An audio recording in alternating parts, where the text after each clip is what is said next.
Operation Market Garden was a bold gamble to end the war before Christmas, the largest airborne operation in the history of the world. There'll never be another one like it, and it failed. More soldiers died on the first day than the Americans have lost in the entire Iraq War.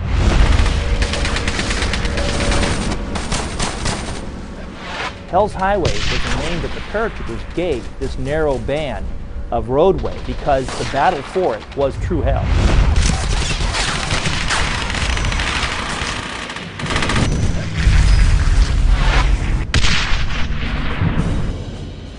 Why make a video game about a battle where the guys that you're becoming, the allies, lose? Why do that? Because of the strategic defeat, I think this is one of the most interesting stories. It's not your usual story where at the end there's a victory parade and everyone has patted each other on the back and said, wow, we did it. That kind of backdrop where things don't always work out makes for some very interesting opportunities for storytelling. On the 17th of September 1944, it was a quiet day in Eindhoven, in Zaan, and on the Belgian border. The sky filled with airplanes. 35,000 paratroopers were being flown in countless flights of C-47s.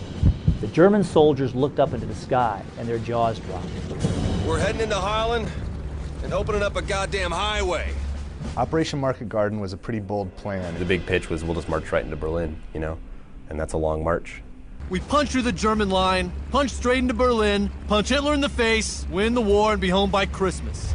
They were going to drop a carpet of paratroopers to seize the bridges across the canals in Holland that led along a very thin road all the way to the Rhine River, 60 miles in length.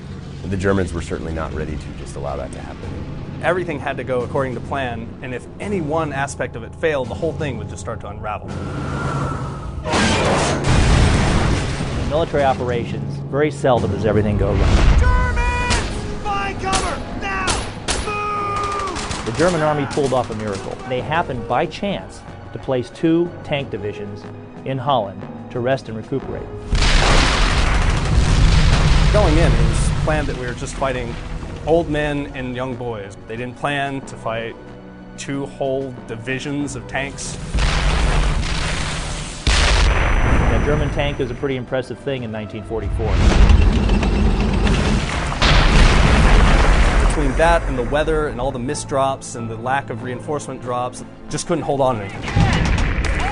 This is Kick Off Blue! There's Jerry all over! We need support now! Not supplied, not equipped, starving, hungry, wet, cold, tired, and getting killed. Bob! Bob! Once the Germans understood what was going on, they immediately counterattacked. They surrounded the corridor and they crushed it. They were way behind enemy lines, they were outnumbered, and the paratroopers were on their own.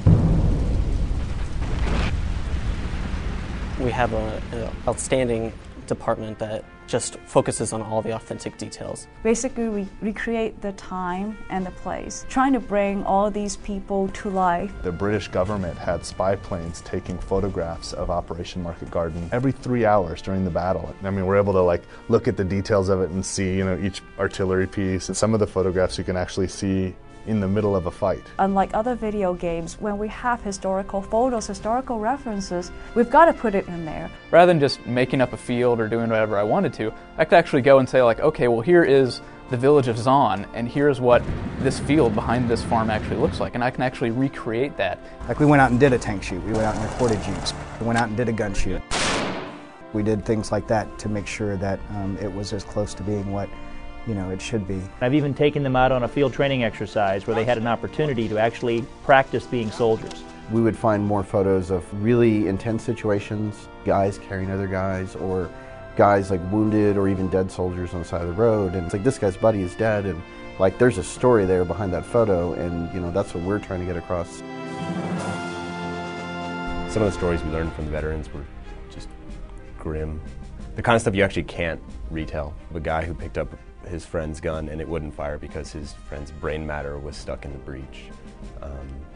We met with George Kuskamaki, who wrote many great books on World War II, but he told us of moving into the outskirts of Zaan They entered a small barn, and they had seen a Dutch civilian, a teenage girl who had been hung by the Germans. And when he told us this part of the story, he got really choked up. This really bothered him. But that's what we really wanted to get. We wanted people to feel that way. We wanted to say, this is a video game, but we really are trying to capture what happened in World War II. These men survived, and that's why we're honoring them.